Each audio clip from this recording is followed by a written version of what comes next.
आज से हजारों साल पहले अर्थ पे ह्यूमंस की बहुत सारी प्रजातियां रहती थी, लेकिन उनमें से बस होमो सेपियंस ही जीवित रह पाए। आज पृथ्वी पे जितने भी सारे इंसान मौजूद हैं वो सारे होमो सेपियंस हैं। तो ऐसा क्यों है कि एक चाइनीज इंसान एक इंडियन इंसान से इतना अलग दिखता है?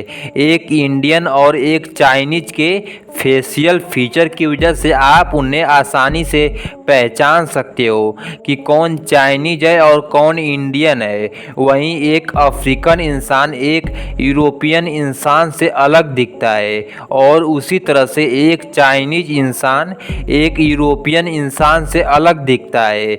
जब सभी लोग दुनिया में सभी लोग होमो सेपियंस हैं तो हम इतना अलग क्यों देखते हैं? क्या राज है इंडियंस के टैन स्किन का और चाइनीज के छोटी आंखों का, या फिर यूरोपियंस के गोरे चमड़ी और उनके सुनहरे बालों का? अगर इन सवालों का जवाब जानना चाहते हैं तो हेलो दोस्तों, मैं हूं अंकित। चलते हैं आज के वीडियो में। अगर आपको जानना है तो हमें चलना होगा अफ्रीका, लगभग 3 लाख साल पहले, जहां हमारी इंसानी प्रजाति होमो सेपियंस का जन्म हुआ था। ऐसा माना जाता है कि यही वो जगह है जहां पहली बार होमो सेपियंस यानी कि हम दिखाई दिए थे। यही वो जगह है अफ्रीका, जहां सारे इंसान, चाहे चाइनीज हो या फिर यूरोपियन हो, चाहे इंडियन हो या फिर अफ्रीकन, सारे यहीं पे एक जैसे ही दिखते थे।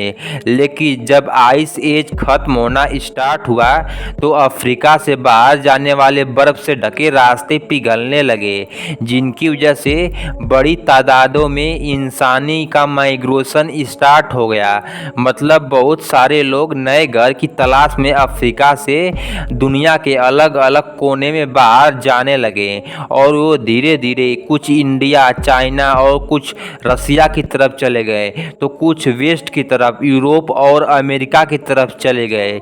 ऐसा करते करते धीरे धीरे सारे इंसान दुनिया के अलग अलग हिस्सों में फैल गए, जहां उनको अलग अलग ज़मीन मिला और अलग अलग पर्यावरण मिला, जिसकी वजह से इंसानों में उनका पर्यावरण और उनके जलवायु के हिसाब से धीरे धीरे उनमें बदलाव आना स्टार्ट हो गया। लेकिन अगर ध्यान से देखें तो इंसानों में 4 मेजर ह्यूमन रेसेस का जन्म हुआ। जो लोग यूरोप चले गए माइग्रेशन के वक्त, उन लोगों को आज कॉकेशियन कहते हैं, और जो लोग अफ्रीका में ही रह गए उन लोगों को आज निग्रोइड रेस का कहा जाता है। जो लोग साउथ ईस्ट एशिया की तरफ चले गए उन लोगों को आज मंगोलॉइड कहते हैं, और जो लोग ऑस्ट्रेलिया और पोलिनेशिया चले गए उन लोगों को आज ऑस्ट्रोलॉइड कहते हैं। लेकिन एक मिनट, कुछ हम भूल रहे हैं। जी हाँ, इंडियन किस रेस के हैं? क्योंकि ना ही तो हम चाइनीज जैसे दिखते हैं और ना ही यूरोपियन जैसे और ना ही अफ्रीकन जैसे, तो हम इंडियन किस रेस के हैं? तो हम इंडियन ना ही कॉकेशियन है और ना ही निग्रोइड, ना ही मंगोलॉइड और ना ही ऑस्ट्रोलॉइड। हम इंडियन मिक्सचर है 3 रेस का, कॉकेशियन, ऑस्ट्रोलॉइड और मंगोलॉइड। नॉर्थ इंडियन में जो इंडियन है उनमें कॉकेशियन जीन ज़्यादा होता है और ऑस्ट्रोलॉइड और मंगोलॉइड जीन कम होता है। वहीं साउथ इंडिया में जो इंडियन है उनमें ऑस्ट्रोलॉइड जीन ज़्यादा होता है, और नॉर्थ ईस्ट इंडिया में जो इंडियंस हैं उनमें मंगोलॉइड जीन ज़्यादा होता है। और यही एक वजह है जो इंडिया में ही इंडिया के लोग ही एक दूसरे से इतने अलग अलग दिखते हैं। लेकिन एक और बड़ा सवाल, चाइनीज आखिर चाइनीज जैसे दिखते क्यों हैं? मतलब चाइनीज की छोटी आंखें क्यों होती है और यूरोपियंस को गोरी चमड़ी और उनके सुनहरे बाल क्यों होते हैं? मतलब ये 4 रेसेस एक दूसरे से इतने अलग क्यों दिखते हैं? जब अफ्रीका में जो होमो सेपियंस साउथ ईस्ट एशिया की तरफ चले गए, वहाँ उनको मंगोलिया की बर्फीली हवाओं का सामना करना पड़ा, जिनके हिसाब से उनका इवोल्यूशन होना स्टार्ट हो गया। जो विशेषताएं हैं उस इन्वायरमेंट में रहने के लिए फेवरेबल है वही उनमें आने लगी। फॉर एग्जांपल चाइनीज लोगों में छोटी आंखें होती हैं और वही छोटी आंखें हजारों साल पहले उनको साइबेरिया की बर्फीली हवाओं से बचा रही थी।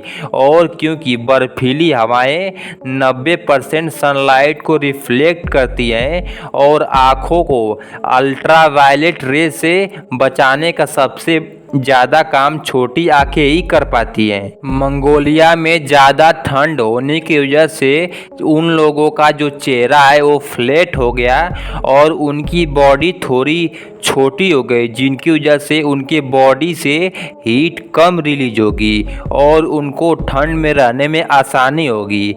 चाइनीज लोगों के आई जो होती हैं उनमें एक्स्ट्रा फैट होता है जो ठंड से पैडिंग देने में आसानी होती है, इसलिए वहाँ के लोगों के पास मोनोलिड्स होती है। वहीं इंडियन के फेशियल फीचर कॉकेजियन से ज़्यादा मिलते हैं स्किन कलर के अलावा।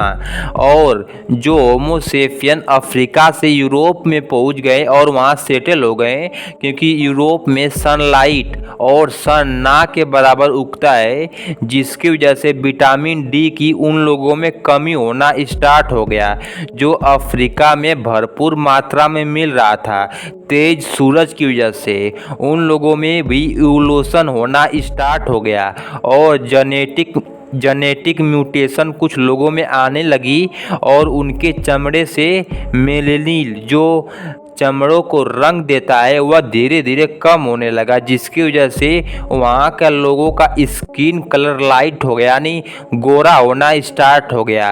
अगर आपके स्किन के अंदर मेलेनिन का जो मात्रा है वो कम होगा तो आपकी स्किन का जो कलर है वो लाइट होगा यानी थोड़ा गोरा होगा। और अगर आपके स्किन के अंदर मेलेनिन की मात्रा एकदम ही कम हो जाए तो आपका जो स्किन है एकदम लाइट यानी एकदम गोरा हो जाएगा। और क्योंकि मेलेनिन का जो मात्रा है आपकी स्किन के अंदर कम है तो आपको विटामिन डी की ज़्यादा ज़रूरत भी नहीं है जो यूरोप में रहने के लिए एकदम फेवरेबल होती है। और उसी तरह से तेज़ सनलाइट से बचने के लिए अफ्रीका में जो लोग रह रहे थे उनके स्किन में मेलेनिन की जो मात्रा है वह बढ़ गई, जिसकी वजह से उनके जो चमड़ी का रंग है वो डार्क यानी काला हो गया। ज़्यादा मेलेनिन सन की रेडिएशन का 99% ऑब्जर्व कर लेता है, जिसकी वजह से स्किन कैंसर होने का खतरा एकदम ही घट जाता है। इसलिए अगर आप किसी यूरोपियन मैन को अफ्रीका के तेज धूपों में खड़ा कर दिया जाए तो उनका स्किन बर्न कर जाएगा और स्किन कैंसर होने का खतरा भी हो सकता है। उम्मीद करता हूँ इस वीडियो से आपको कुछ नया जानने को मिला होगा। अगर वीडियो अच्छा लगा तो वीडियो को लाइक और चैनल को सब्सक्राइब कर दीजिएगा।